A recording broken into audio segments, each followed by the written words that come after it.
та бүх хуршгуудаа холбоотой бөгөөд та чухал гэж хэлж байгаа үстэй. Тусдаа биш, ангид биш. Та нэгэн зэрэг олон хэмжээс ертөнцид физик бий, энерги бий. Олон хэмжээс ертөнцид амьдарч байгаа.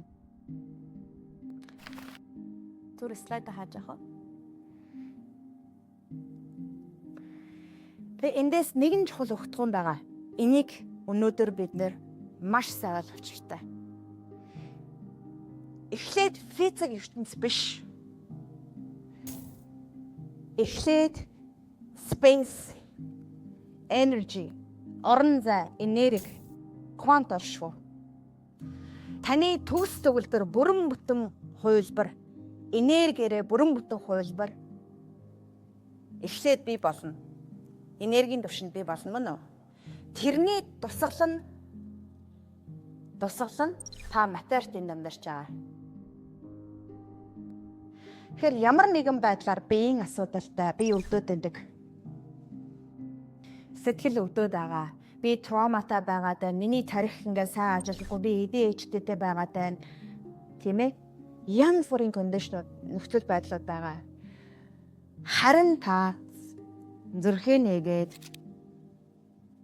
99.99% хоосон энерги мэдээлэл рүү анхаарлаа хандуулад тэнд хайр илгээгээд тэнд байгаа өөрийн юунд ч гэмтээгүй төгс энергийн блупринт, төгс энерги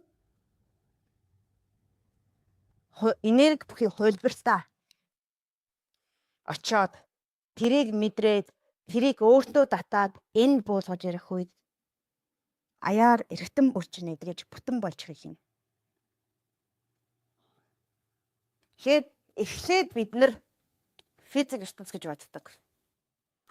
Энэ бол 0.1% энергийн ертөнцийн тусгал. Таны төгс хувилбар, таны хамгийн сайн хувилбар, таны цоо эрүүл хувилбар,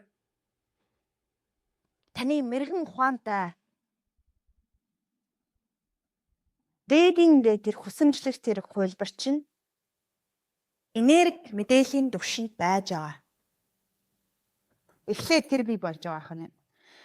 Тэгээд хүүхэд маш гоё хайр нээлттэй байдаг инхний зөөлөн төрж байгаа юм зү.